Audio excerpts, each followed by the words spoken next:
आप सभी को सूचित किया जाता है कि यह कहानी काल्पनिक है।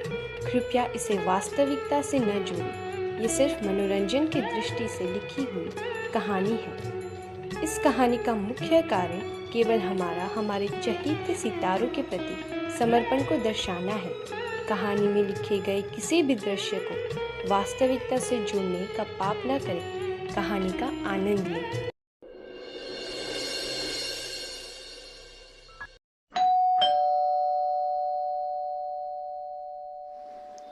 नमस्कार साहिब, आप कौन हैं? किससे काम है आपको? बेटा, मुझे रेवती से मिलना है। ओह, तो आपको मैडम से मिलना है। आइए आइए भाऊ, अपन मैडम को बुला के आती है, आप बैठो इकड़े। मैडम, आपसे बाहर कोई बड़ा साहिब मिलने को आए हैं। ओह, राम अंकल होंगे। मैं जाती हूँ। हेलो अंकल, आप मेरे घर आए, बहुत अच्छा लग रहा है। राधा बेटा, अंकल के लिए बढ़िया सी ब्लैक टी बना के लिया और कांदा पोहा भी। ओह मैडम, मैं जाती है बनाने को। अरे बेटा, ये सब की ज़रूरत नहीं है, रहने दे। अंकल, कैसी बात कर रहे हैं आप? पहली बार मेरे घर आए हैं, ये सब नहीं चलेगा। राधा, तू जा, जो मैंने कहा वो बना। तुझे अभी तक याद है कि मैं सिर्फ ब्लैक टी पीता हूँ? जी अंकल। अच्छा बेटा, if you don't mind, can I see your home? Yes, why not. आइए, ये तो मेरा ड्राइंग रूम आपने देख ही लिया। एंड हियर इज़ आवर पूजा घर। एंड ये शिवू का रूम है। बहुत खूबसूरत रूम है उसका, बहुत क्लासी टेस्ट है।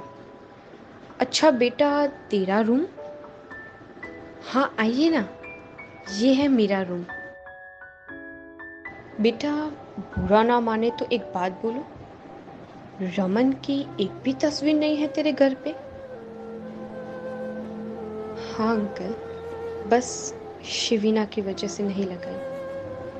वो अपने फादर को रिकॉग्नाइज कर लेती बड़े होने के बाद, और अभी तक तो रमन को ढूंढ के उनके पास चली जाती।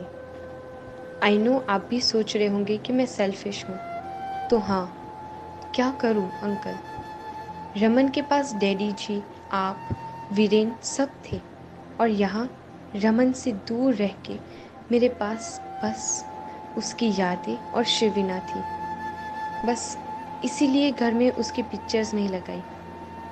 But you know what uncle, now I have decided, अब मैं शिविना को आप लोगों के साथ लंदन भेज दूंगी। और तुम क्या करोगी?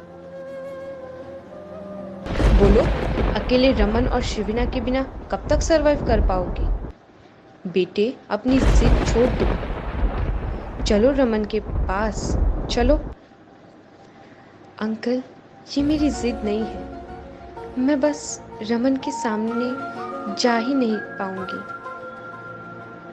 मैंने उसको कितनी तकलीफ दी है, उसका सामना करने की हिम्मत नहीं है मुझ में। तुझ में उसका सामना करने की हिम्मत नहीं, इतना प्यार होते हुए भी। और एक वो है, अपनी क्या हालत कर ली है उसने, रो रो के। तुझे पता है, आज सुबह ही वीरेन का फोन आया था। कितना परेशान था वो रमन के लिए। इतना परेशान मैंने वीरू को कभी नहीं देखा रमन के लिए।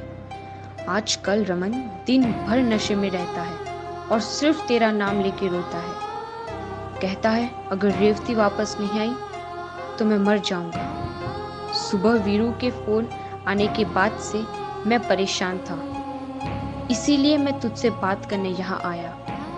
बेटी देख, यहाँ तू ऐसे अधूरी लाइफ जी रही है, और वहाँ वो। बस रमन के लिए हमारे साथ लंदन चलना। कुछ नेगेटिव मत सोच। अंकल, मैंने बहुत बार कोशिश की, कई बार अपने कदम आगे बढ़ाने की कोशिश की, लेकिन मेरे अतीत ने मेरे कदम वापस पीछे खींच लिए। अब मैं कैसे समझाऊं तुझे? रुक, तेरे सामने ही रमन को कॉल करता हूँ। नहीं अंकल, नहीं, प्लीज। मैं तेरी हर बात नहीं मान सकता रेवती। चरण स्पर्श अंकल। खूब खुश रह मेरे बच्चे। खुश? खुशी क्या होती है अंकल? 26 साल से मैंने उसकी शक्ल ही नहीं देखी। रमन ऐसे डिप्रेस्ड बात करेगा ना तो एक खाएगा मेरे हाथ से। मारो ना अंकल, इनफैक्ट आप मार ही दो मुझे, मार ही डालो। मैं अब जीना ही नहीं चाहता। मेरी रेवती मेरे पास नहीं तो उसके बिना मेरे जीने का कोई अस्तित्व ही नहीं है। अंकल, मैं सच में अब टूट चुका हूँ। बेटे, ऐसे नहीं कहते। हिम्मत रख। हम ढूंढेंगे ना तेरी रेवती को, वो मिल जाएगी। वो तुझे जरूर मिलेगी। और आज वीरू से बात हुई मेरी, बहुत शिकायत कर रहा था वो।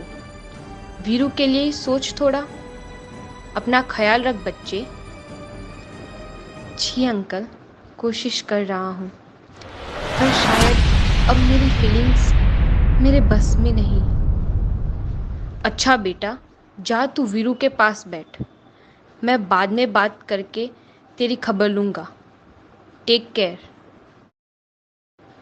देखा बेटी, वहाँ वो तेरे इंतज़ार में तिल तिल मर रहा है और यहाँ तू इस बात को सोच के अपने रिश्ते को दूसरा मौका नहीं दे पा रही कि तू उसके सामने कैसे जाएगी। ये कैसा प्यार है तुम लोगों का, इसकी गहराई कोई समझ नहीं पा रहा। अंकल, अभी थोड़ी देर पहले आप मुझे पूछ रहे थे ना कि मेरे घर में रमन की एक भी तस्वीर नहीं है। आइए आइए, मैं कुछ दिखाती हूँ आपको। अंकल, इस रूम के बारे में आज तक किसी को कुछ नहीं पता। You are the first person जिसको मैं ये रूम दिखा रही हूँ। मैं भी उसके बिना कैसे जी रही हूँ सिर्फ मैं जानती हूँ। जब भी डिप्रेस्ड होती हूँ या शिविना से कभी मेरी आर्ग्यूमेंट्स होते हैं तो मैं इस रूम में आके अपने रमन की इन तस्वीरों से बातें करके अपना मन हल्का कर लेती हूँ। तुम लोगों का रिश्ता और प्यार हम सब की सोच से परे है। तुम लोग अलग रहना डिजर्व ही नहीं करते। अब चाहे जो हो जाए, अब मैं इन दोनों को मिलवा के रहूंगा। अच्छा, चलता हूँ बेटे, अपना ख्याल रखना।